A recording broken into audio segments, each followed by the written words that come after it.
The SPY now turns to the political analysis of Fromm and Fuller.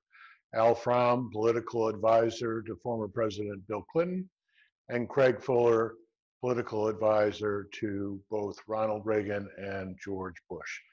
Good afternoon, gentlemen. Al, let's start with you first. Yesterday, via conference call, the Supreme Court heard arguments on two cases that deal with the protection of President Trump from prosecution and Congress obtaining information about his business affairs. Can you predict the outcome of these cases and how it might impact the 2020 election? Well, first of all, I don't think I'm able to predict the outcome of this Supreme Court. I hope that that the court will rule in favor of the Congress, because I think the oversight responsibilities of the Congress are important, but I think it's unclear. Since President Trump has been in office, all of our institutions have suffered damage because of him, and the Supreme Court is not been immune from that. And so I hope that Justice Roberts takes this opportunity on this, what is really an important case, to make sure that the court once again restores its reputation. Ordinarily on these cases, the court likes to be unanimous. I think it's going to be hard on all aspects of this, but generally the court has upheld the power of Congress under separation of powers. In the criminal case, it seemed to me that all of the justices were a little more favorable toward allowing or forcing the president to allow the grand jury to see his tax returns. But again, I'm not really in a position to judge. How it's going to affect the presidential election, my guess is probably not much. To be honest with you, I think the die is already cast in this election. It's going to be a referendum on Trump and his performance, and particularly his performance during this crisis. And he's going to lose that unless Biden doesn't cross the bar as being acceptable. I think he will. I hope he will. But I think that's really going to be the deciding factor in the election. Greg, what are your thoughts? Did you listen to the arguments? I did not listen to the arguments, and I'm not a lawyer, but I think I'll start where Al was finishing, and that is I'm not sure it's going to make a difference in the end. I actually do believe that this has been a painful and long process with somebody who ran for office saying he would release his tax returns and then never doing it, and essentially playing a game with the American people that they'd be coming out and they would somehow verify what he wants us to believe. My suspicion is they don't verify that, but that even if they do come out at this stage, that will not dissuade the people who are sworn to support him for some reason, and it's not going to change the minds of those who are predisposed to vote against him. And it probably is not really going to move the trust needle one way or another, given all the other things that have been said over the last several months. But I do think, as a practical matter, that people who seek this office have an obligation to be fairly transparent, and that if you're not willing to be fairly transparent about your financial dealings, then you ought not seek the office. And so I hope this goes through to a conclusion where there is, in fact, an action taken to produce the information that Donald Trump himself promised he would produce. Craig, let's stay with you for a moment. In another court case that came up in the last couple of days that involved General Michael Flynn, the Justice Department under William Barr has abruptly discharged or abruptly dropped the charges against General Flynn.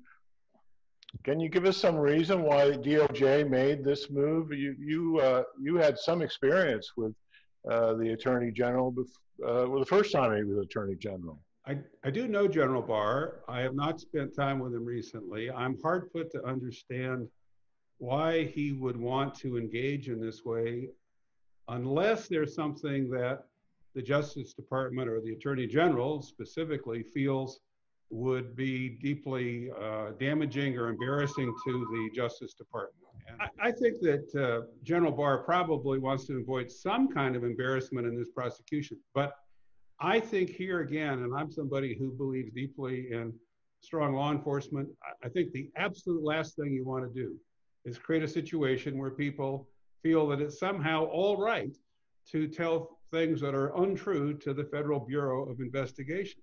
In the course of an investigation, they talk to hundreds and hundreds of people. They don't entrap people. They ask for information. Sometimes they know the answers to the questions they're asking.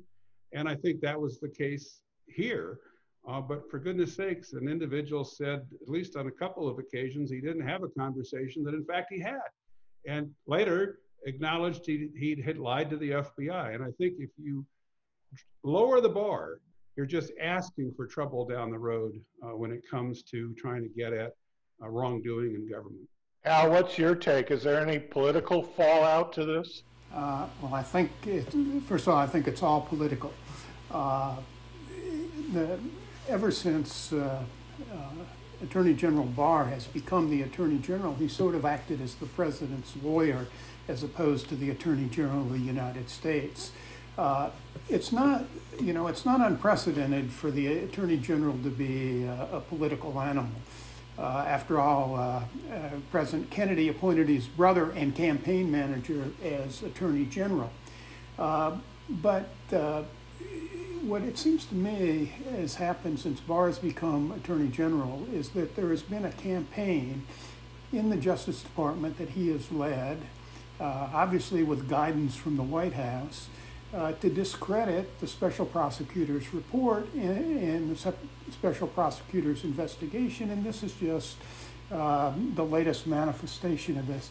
I mean, I heard Vice President Pence say the other day, well, you know, he's a decent, honorable man. Well, the reason the president fired him in the first place is because he lied to the vice president before the FBI brought the charges.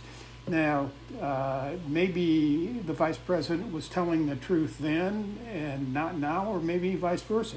But it's not like he didn't plead guilty to the charge, and you know. But it's only one of the things that's happened. I mean, the Justice Department recommended that Roger Stone, another one of the president's cronies, have his sentence reduced. And even in the release of the Mueller report itself, the Attorney General preempted the release with a pretty biased report that really limited the amount of damage that the report did. So that's what concerns me more than anything else, that this is just part of a longer, I mean, it's the first senator to endorse Donald Trump was Sessions of Alabama, who he made Attorney General. And when General Sessions did the right thing and recused himself from the Mueller case, from the Russia investigation, Trump went on a tirade, and this seems to me the last, or the most recent manifestation of that tirade.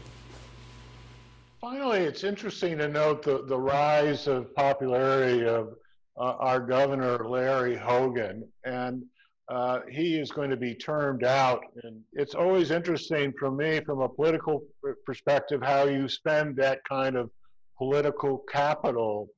Craig, let me start with you. You know, what should somebody like Larry Hogan plan for?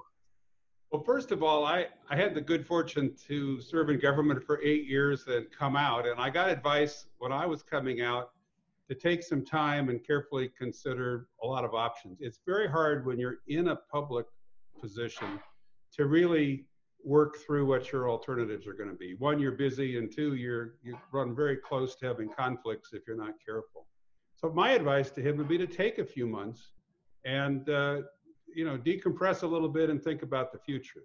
He clearly could stay in the public eye. He could run, you know, not-for-profit organizations. He could put up a committee.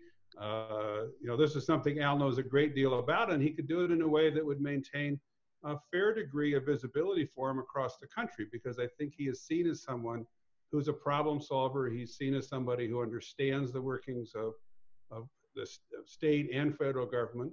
He might also decide that now is the time for him to work kind of in both the public and the private sector, finding ways to help with, say, infrastructure projects. That's something Mayor Bloomberg is doing. But I don't think he should rush. I think he's an individual with superb capabilities, a great following. One of the toughest things you can do when you step away from one of these positions is to look at that telephone, which isn't ringing quite as often, and wonder if you're going to be forgotten. He will not be forgotten, and I'm certain he's going to make a considerable contribution no matter which direction he goes. You know, Al, there's some similarities between Larry Hogan and Bill Clinton, you know, as the moderate Democrat of Arkansas coming up to the forefront.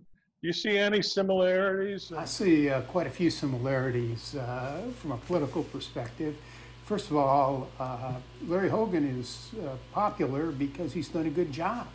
And that resonates across party lines, as hard as it is to believe in today's political world. But he's also a leader among governors, and Bill Clinton was the leader among governors, as Craig knows, because he worked with the Bush White House on education reforms in the late 80s and early 90s. What I think, I think it would make some sense for him actually to take a look. He should read my book about how Clinton worked with the Democratic Leadership Council. He's a leader among Republican governors. Their party's probably going to be decimated. The future hope of the Republican Party certainly isn't in the Senate the way it's behaved. It's among the governors. And I think he ought to get a few of his governors together and start developing some, and he ought to do it after this election, assuming particularly if Trump wins, then all bets are off. But if Trump loses, I suspect he will, the Republicans have to rebuild, and the governors ought to do it. He ought to get the governors together. They ought to start developing some ideas that will build and political approaches that will broaden the support of the party. And then, 2 years from now, he can decide what he wants to do with his own personal political fortunes. But the having laid the groundwork gives him a basis if he does decide to run for president. And I certainly would not recommend he run for United States Senate. But if he decides to run for president, then he'd have a basis on which to run. Well, thank you, fellows. Appreciate it. I'll see you next time.